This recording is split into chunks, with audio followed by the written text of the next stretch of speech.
What are some weirdly specific things that you consider to be red flags in men? You can disagree with me on this one, but hear me out.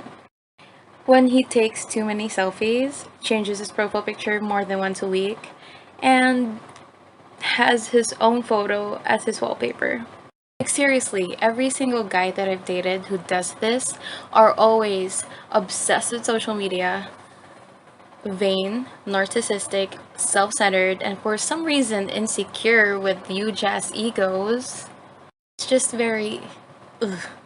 Especially the wallpaper one. I don't know what it is about those guys, but yeah. Mm-mm. You guys have like a very specific quality that you look for in men that When you Google him and the only social media he has is LinkedIn and a Quora account that he uses to like answer questions about statistics or something. What are some weirdly specific things that you consider to be red flags? Introduce themselves as a business owner or an entrepreneur, but don't specify the business, run far away. Run far away, especially if it's in their bio on their social media accounts. And bonus points if they put the city that they work in. What are some weirdly specific things that you consider to be red flags in men? Okay, so these are just my top 3 of the many red flags I've learned to look out for. Gross, just no. And if he only talks to you via Snapchat, then run, sis. Okay, so I don't have a lot of time, so we're just going to get right into it. Here is a very specific list of things I consider to be red flags in men. So first up, if he impersonates South Park or Family Guy characters, chances are he's not funny, and he will probably feel comfortable saying the N-word around you.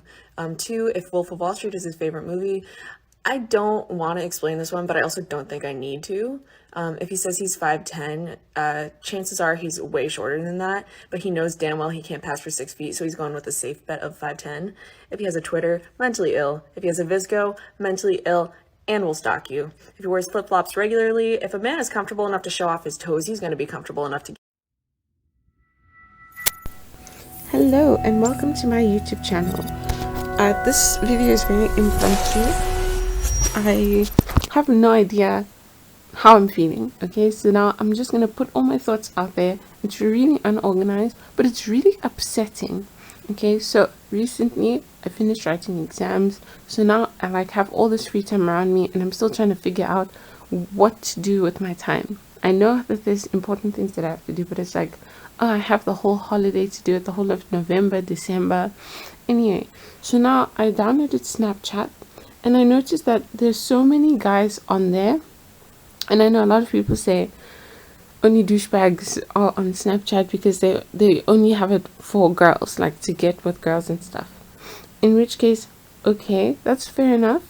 But then I only have like a 1,000 Snapchat score, right? My Snapchat score is 1,000. One of my friends, she's really into Snapchat. Her score is like 83,000.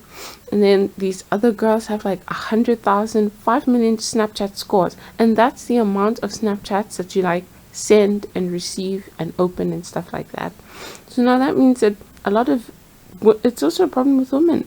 A lot of people are wasting their time with social media, but that's not what I'm going to get into right now. Right now, it's the men. There are men on there that have 11,000 Snapchats, a Snapchat score of 11,000, a Snapchat score of 100,000.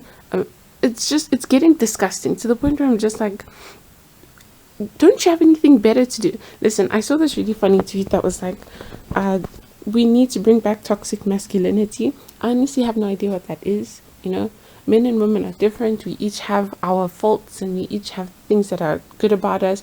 This toxic femininity, toxic masculinity. Let's just weave through it as a society.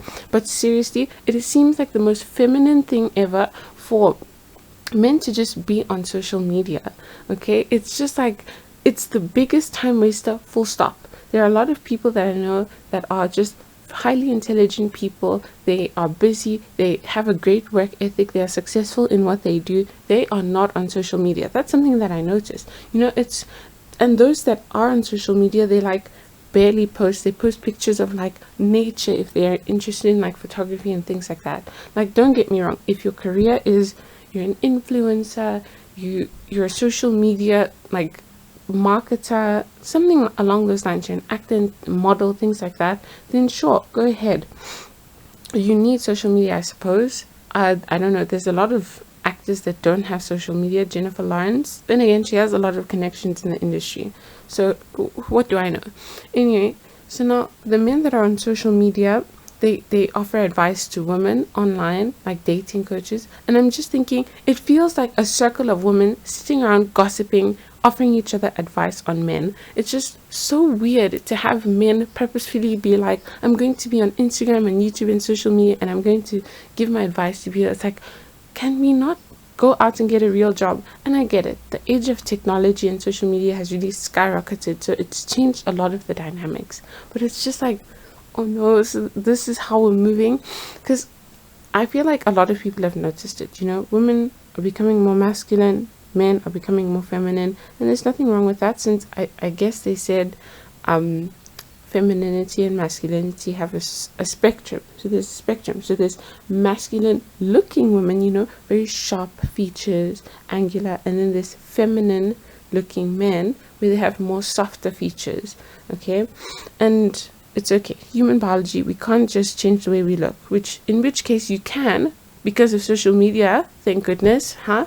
And now it's like you can get plastic surgery and just change the way you look. You know what? I feel done with society right now. At this stage, it's like, what are we even doing?